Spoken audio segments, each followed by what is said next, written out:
¿Grabando? Bien. Sí. Vamos a hacer un instante, perdón.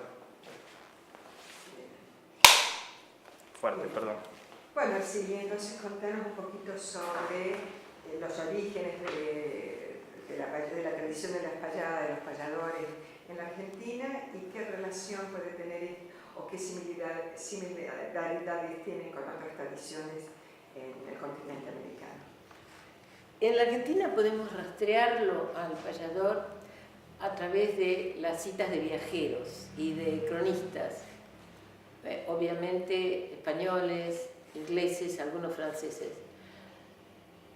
pero siempre rastreándolos no con el nombre de payador, porque esa palabra es posterior al hecho de que se haya payado, sino que siempre leemos crónicas que hablan de coplas que se inventan, de coplas que salen de la cabeza. Esto significa que hay una intuición directa de quien escribe de que esa persona está inventando. Y esto es lo que a mí me interesa. Eso lo podemos rastrear hasta fines del 18, 1770, 1780, entre los cronistas y los historiadores. De ahí en más, hay un tiempo en el que el payador tiene protagonismo, va cobrando vida, y sabemos que existe por este tipo de menciones, hasta que en 1821, hasta donde yo pude encontrar, se menciona la palabra payador. Y se menciona la palabra en un poeta que está considerado el padre de la poesía gauchesca en Uruguay. Ese poeta es Bartolomé Hidalgo. Bartolomé Hidalgo es una persona que, así como Hernández anduvo por los 3 países, Bartolomé Hidalgo anduvo por 2. La mitad de su vida en Uruguay, la mitad de su vida en Argentina. Y esto está hablando de una situación entre 2 países que se mantuvo a lo largo de todo el tiempo, porque hasta hoy el payador uruguayo trabaja en Uruguay y Argentina por igual que el argentino trabaja en ambos países también. Tenemos el caso de José Curbelo, a quien tenemos hoy aquí con nosotros, pero hay montones de casos que yo podría mencionar de payadores que nacieron en un país y trabajaron en los 2 países. ¿Ocurre lo mismo con, por ejemplo, Brasil o Chile? No. No. Decí un poquito más sobre eso. El tema es así. Argentina y Uruguay están unidos por su música desde siempre. No nos olvidemos que el tango también nace en virtud de músicos y poetas que son uruguayos y que por razones de economía o de desarrollo económico de Montevideo y Buenos Aires, muchos uruguayos hacen su vida profesional de este lado, pero porque Montevideo llega a la industria discográfica bastante después que nosotros. Y esto tiene que ver con el desarrollo también de la actividad, ¿no es cierto? Ahora, así como te digo que el sur de Brasil, Uruguay y Argentina participan de un mismo sistema poético colectivo, te digo que lo de Chile es otra tradición. Yo la conozco porque trabajé muchos años en la Universidad de Chile y bueno, te diría que todos los payadores de Chile que conocí ya murieron, o sea que pude conocer la vieja tradición de payadores chilenos.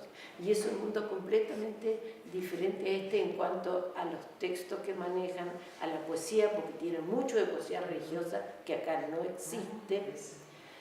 Y sí tocan tierra común cuando se trata de la poesía a lo humano. Hay un montón de reglas de conducta y de respeto de la poética castellana que son iguales, pero yo te diría que a medida que yo voy conociendo otros payadores de otros países me he dado cuenta que esa terrible cantidad de reglas a las que ellos están atados son comunes a tantos países que esto nos hace pensar un montón de cosas. Un montón de cosas. Habla un poquito más sobre esa ética y conducta del payador que después, como decís, también notás que es el caso en otros países, pero ¿en qué consiste? Danos algunos ejemplos. Mira, por ejemplo,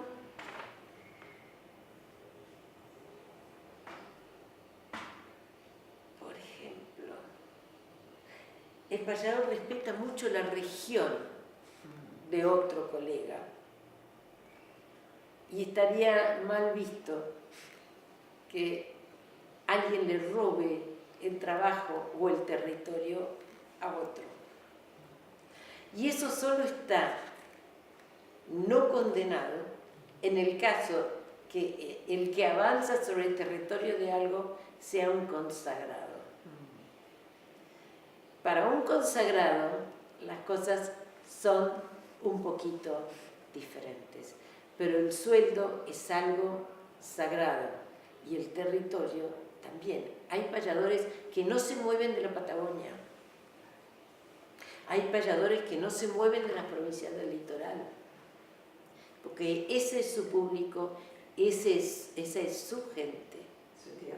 Esa es su tierra. Y no te olvides que como hay muchos de los trovadores y los troveros que se vienen transmitiendo, también en ellos había una cosa de afirmación muy fuerte a la territorialidad. Muy fuerte. Y eso es lo que me hace pensar a mí y a otras personas que cuando el payador termina su actividad, siempre da su nombre. Y algunas veces, no siempre, da su lugar de procedencia.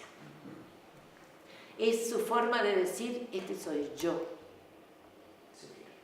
Su firma. Su firma.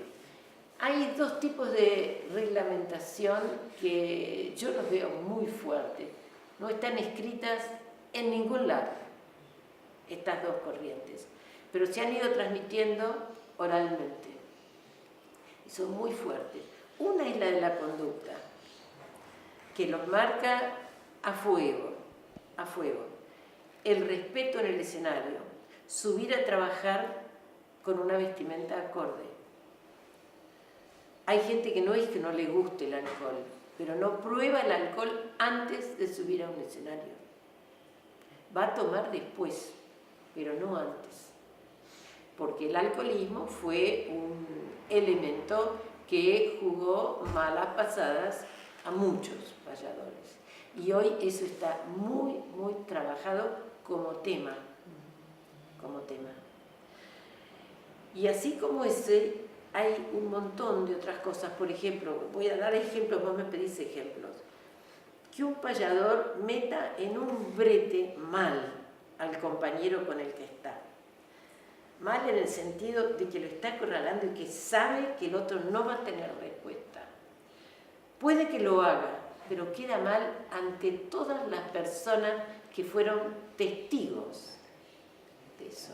O sea, hay una norma de conducta que es sagrada. Y cuando las normas de conducta no se han respetado, el duelo se termina dirimiendo abajo del escenario o afuera del local, y la forma de dirimirlo no es de las mejores, ni de las más calmas. Bueno, en otros tiempos era bueno. En otros tiempos. Claro. Entonces, eso es una cosa muy importante. La cosa importante de el cumplimiento de las reglas de la gramática y el cumplimiento de las reglas que todo payador debe conocer. ¿Cómo lo fueron aprendiendo? Sin leer un libro de gramática. Hay muchos payadores que yo conocí, sobre todo los viejos payadores que yo conocí, que habían aprendido, todavía vive uno, que aprendió a leer a los 32 años. Salió del campo a hacer la vida con la guitarra. Y después que empezó a cantar y le fue bien, se dio cuenta que tenía la capacidad de improvisar. Y sus primeros versos, según él mismo me dijo, no los tiene porque no podía escribir todavía. Entonces iba a un boliche, improvisaba y le pedía a alguien que le escribiera. Y eso eran hojas sueltas, que el tiempo se llevó.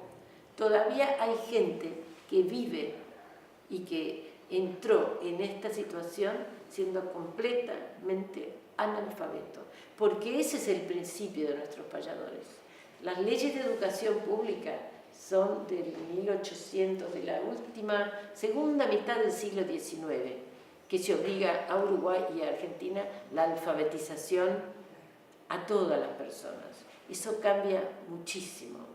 Ahora, después está en cada payador que quiera ilustrarse, prepararse, leer más, leer menos, pero todos los payadores han leído ciertos libros que tienen que ver con la literatura gauchesca, han leído poesía, han leído tratados de filosofía universales, y en el caso de los payadores que se han dedicado muy fuertemente al terreno de la política, han estudiado a todos los teóricos.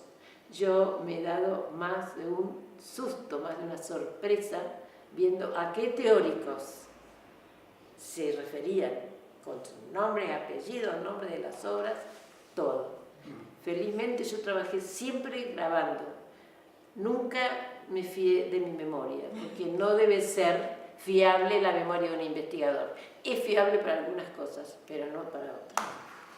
Y hablando de esto, les quiero decir que en materia de memoria, el payador nuestro es un ejemplo del trabajo de la memoria. Son memoriosos de naturaleza. Ahora, cuando un payador me dice a mí, sí, porque usted no se acuerda, pero usted estaba sentada sobre un cajón y yo le expliqué, y yo digo, Dios bendito, ¿y en qué lugar? En tal lugar, y llovía, y era de tarde. Es decir, hay una memoria muy entrenada, muy precisa, muy detallista, de modo tal que hay montones de recursos que ellos tienen cuando trabajan, que no les cuestan el esfuerzo que le costaría a otra persona. Por ejemplo, hacer lo que llamamos el intertexto, ¿no es cierto? Es decir, usar un texto de otro autor ya conocido, preconcebido, e insertarlo en el medio de su improvisación. No es fácil, pero hay una memoria y hay una gran destreza. Aquí de lo que se trata no es solo de memoria, quede claro, sino que es un elemento que es fundamental para ellos, para su trabajo, y la cuidan y la entrenan. La otra condición es, bueno, son varias las condiciones. ¿Hablamos de eso? Sí, sí. Deben ser muy observadores de la realidad, saber leer esa realidad, saber acercarse a los que hablan poco, a los que tienen poca visibilidad, a los que no llegan los medios, a los que no llega muchas veces la instrucción pública, para tener capacidad de interpretar y poder traducir. Cuando un payador les dice, yo le doy voz a los que no la tienen, está diciendo todo eso. Lo está diciendo corto, preciso, conciso, pero está diciendo, yo abrevo, me alimento, me nutro de todo esto que me rodea para poder de algún modo representarlo y mostrarlo de repente ante otros públicos, ante otro tipo de gente, a otros sectores de la sociedad. Ahora, el trabajo que le significa al payador trabajar frente a un público que no los conoce o frente a un público que es su público es muy diferente. Cuando están frente a un público que no sabe lo que es improvisar, ese público, ellos saben que duda, no cree. Entonces, ¿qué hacen? Lo primero que hacen, como yo los he seguido tantos años, ya les conozco muchos de esos trucos. Pasa por aquí un gato y lo primero que hacen es improvisar sobre el gato. Viene un ruido del jardín, lo primero que hacen es referirse a ese ruido. Entonces, vos le das al público que desconfía, que es siempre el público urbano, y cuanto más ilustrado, más desconfía, a ese público le das eso de entrada y ya cambió, porque él le dio una prueba de su capacidad. Y esto lo hacen y lo hacen mucho y lo saben con sabiduría. Ahora, cuando un payador se reitera en un ambiente, por ejemplo, José Curvelo está desde hace años acompañando el Museo Nacional de Dermatología que se hace en la Universidad de Buenos Aires en la Facultad de Medicina. Todos los años es invitado a ese lugar. Ese público no tiene ya necesidad él de convencerlos. Hace años que lo ven. Son médicos, no manejan el idioma rural, no manejan un montón de metáforas, de refranes que él puede usar, pero él lo está educando. Y aquí vamos a un tema muy importante, que es que toda esta generación de dos payadores, dos promociones de payadores que tenemos aquí con nosotros, tienen una meta clara y es la pelea que tienen que dar para que el arte no muera. Ellos hablan del arte como si fuera el arte por antonomasia, es su arte. Y rara vez utilizan su, sino que es el arte. Si ellos no educaran al público, este arte hoy no hubiera sobrevivido. ¿Por qué? Porque este arte ya está muy fuera del contexto que le dio origen. Ya es una sobrevivencia. Es un arte que cristalizó, y cristalizó de diversas maneras. ¿Por qué? Porque ellos tienen que preparar un público que no está acostumbrado a las especies musicales que ellos usan. Un público que no está acostumbrado a oír hablar en verso. No tienen idea de lo que es una décima, no tienen idea de lo que es el esfuerzo de no repetir sonidos. Entonces la educación del público para ellos, y están muy conscientes de eso, es una pelea diaria. Cuando se enteraron de lo que estábamos haciendo, uno de ellos me dijo, el arte te está agradecido. El arte. Y relacionado a todo eso, ¿podrías hablar entonces de las distintas formas en que se puede payar estas modalidades? Y mirándola a ella. Mirándome. No así tanto. Ay, lo estoy mirando. Sí, no importa.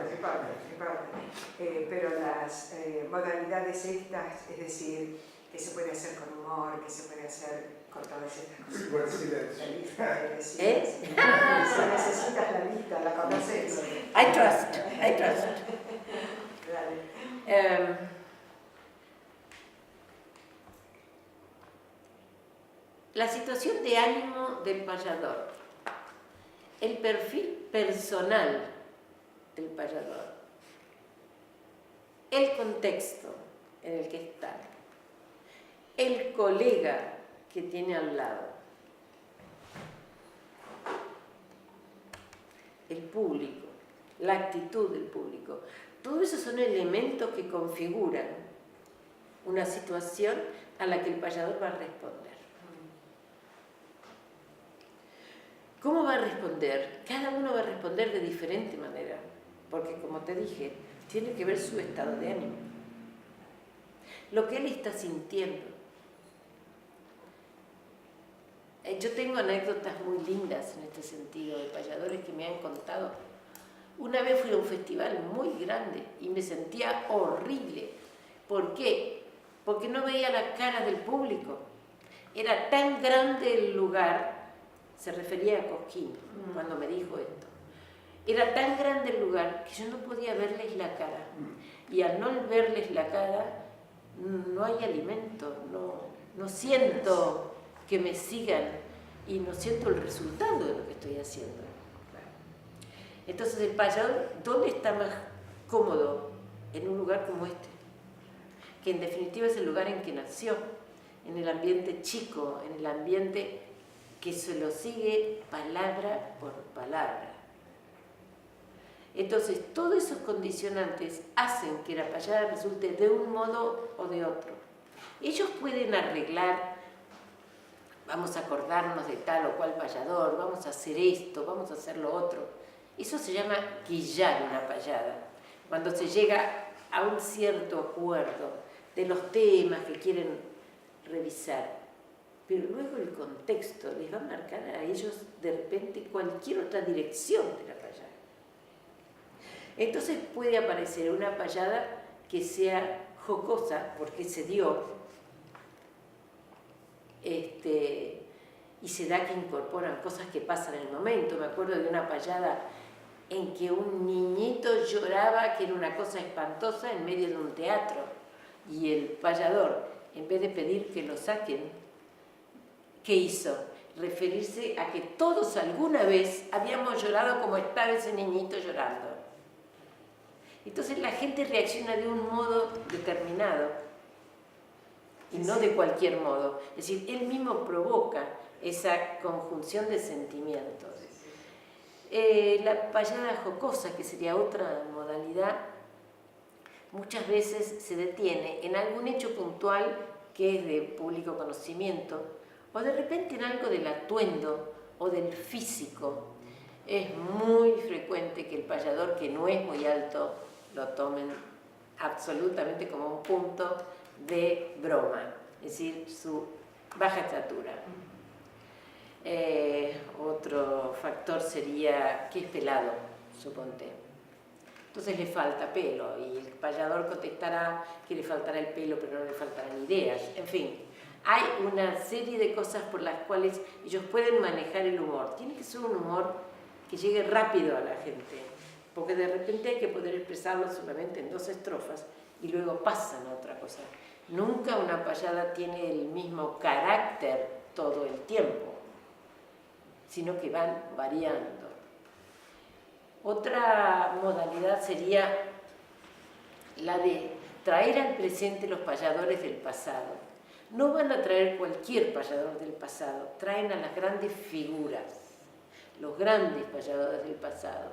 Es decir, yo creo que ellos han ido edificando un panteón de sus propios héroes, y esos héroes son conocidos no solo por ellos, sino por el público, y llegan al presente no solo por el payador que les canta y los homenajea, sino porque en la vida de los payadores y su público hay un mundo muy fuerte que se ha plagado de anécdotas.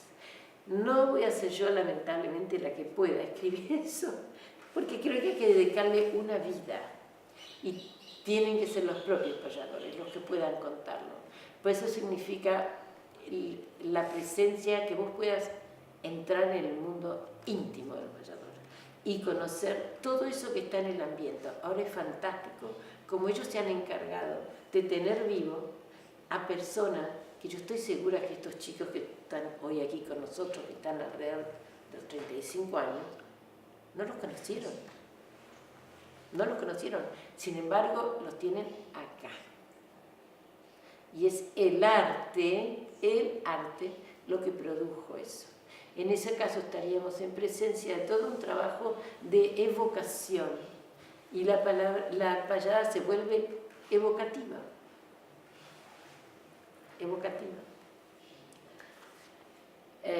Otro tipo de payada, la payada en la que se hacen preguntas y respuestas. Se dice, y a través de las publicaciones podríamos llegar a considerar que es así, que los primeros escritos que tenemos de payada llegan a manifestarse muchas veces sin forma de estrofa, en verso libre. Cuando empieza la estrofa, obviamente empieza a aparecer la cuarteta. No puede aparecer la décima es muy compleja. Otra cosa es ahora que están todos acostumbrados a la décima, y esto vale para toda Latinoamérica, salvo el Brasil. El Brasil tiene una gran predominancia de la sextilla. Bueno, me olvidé lo que iba a decir. ¿A dónde iba con esto? De que se empieza con verso libre. Con verso libre. Luego, la forma que aparece escrita es la cuarteta. Mucho más tarde aparece la décima, que también es tomada. Hay payadores famosísimos que no pudieron improvisar en décima. La improvisación en décima es bastante nueva. Y el payador toma la décima cuando el poeta erudito la abandona. Es decir, hay todo un pasaje de la décima hacia la cosa rural. Pero lo que sí es cierto, pero no logro ir a lo que yo quería ir en este momento. Que es hablando de las distintas modalidades. Entonces, había empezado en una nueva modalidad. Sí. En las viejas payadas que se han contado en forma escrita, aparecen cuartetas que hacen una pregunta y una respuesta. Entonces, el payador A hace las dos primeras líneas del verso. El payador B contesta. El arte está no siempre en contestar con la verdad, porque muchas veces se contesta con un absurdo, y en ese absurdo se cae en la hilaridad, en la jocosidad. ¿Cuántos pelos tiene el gato? Dime tú cuántos pelos tiene el gato.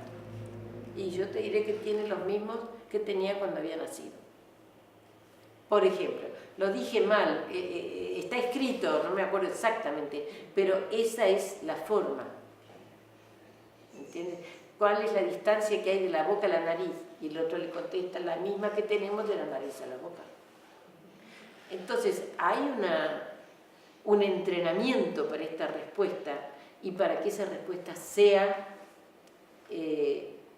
motivadora de la risa o del gesto en el público. Uno ve que el público participa de todo eso.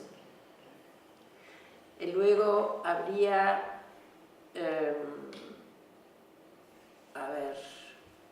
¿qué hicimos?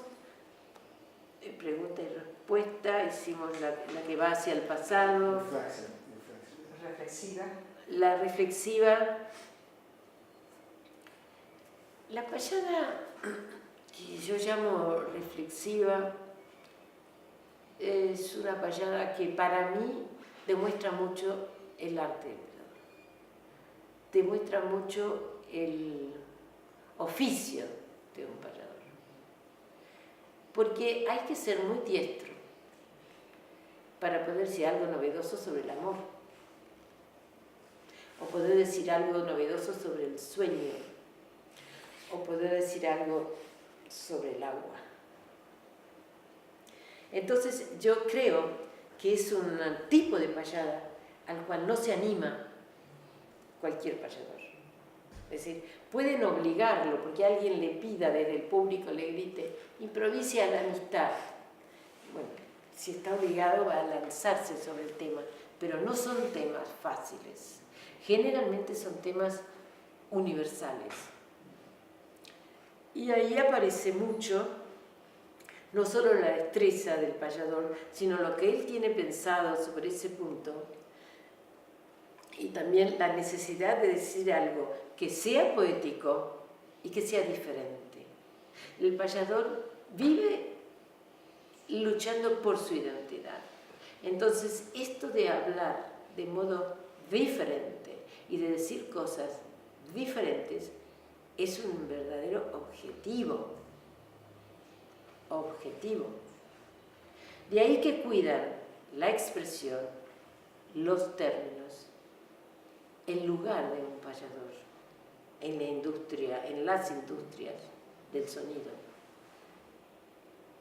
Cuidan su público, alimentan su público, cuidan su producción, son sus propios productores. En este mundo, que alguien sea artista y productor a la vez, es una cosa muy extraña, muy extraña.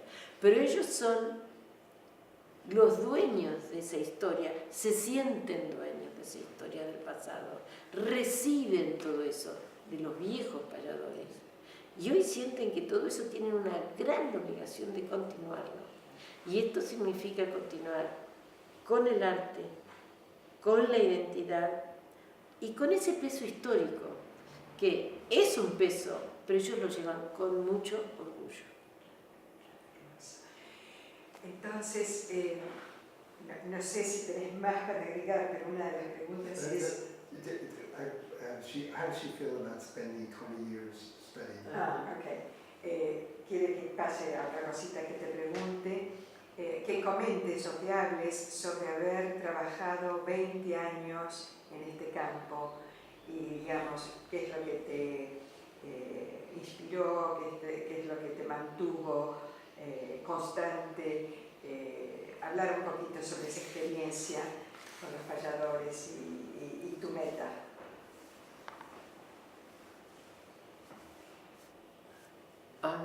Fui una admiradora de los payadores porque alcancé a ver, yo tuve mucho contacto con el campo y sigo teniéndolo. Y yo he llegado a ver el trabajo de los payadores en el circo criollo. Es una etapa ya legendaria del payador. Pero es como que eso me marcó y los admiré sin entender nada de todo lo que había detrás. Y cuando empecé a estudiar, ellos empezaban a moverse en Buenos Aires, empezaban a organizarse. Hubo un gran trabajo para organizarse, conseguir teatros en fechas fijas, hacer que el Día del Payador surgiera como una ley de la ciudad de Buenos Aires, de la provincia de Buenos Aires y posteriormente de todo el país. Fue un gran trabajo de José Curbelo y Víctor Di Santo, un payador que fue también historiador del payador y lamentablemente ya murió. Esto yo lo fui mirando, pero no con interés de estudio. Yo tenía otra posición frente al payador. Decidí estudiarlo cuando yo ya estaba muy formada en mi carrera y en mi quehacer. Y me sucedió que estuve con otros temas de investigación y un día se hizo un blanco. Se hizo un blanco en la década, ya no me acuerdo bien en qué década, mejor no doy los años. Pero ese trabajo en CD que te traje es la primera publicación que yo puedo hacer sobre el tema que se divulga. Y fue como un despertar. ¿Qué es esto? El Instituto Nacional de Antropología, para el que yo trabajaba como investigadora, consiguió de tal modo esa edición que yo no lo pude vender, ese material. Entonces lo he regalado todo. Siempre que puedo, lo regalo. Y muchos payadores han salido de la Argentina con ese trabajo en la mano y lo han ido regalando. Entonces ellos también sintieron que algo estaba pasando paralelo a ese trabajo que ellos venían haciendo.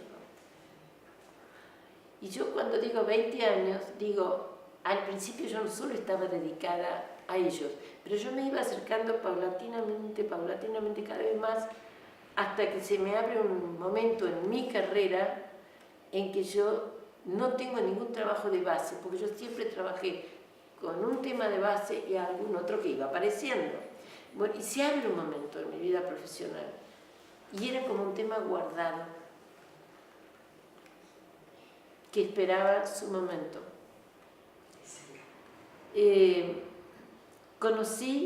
Empecé con los payadores ya más encumbrados. Y empecé a trabajar con un listado de los payadores mayores, los que estaban más cerca de la muerte, concretamente para decirlo clarito. Con ellos trabajé. Hacemos una... Cortamos un segundo. ¿Puedes? Ya, eso.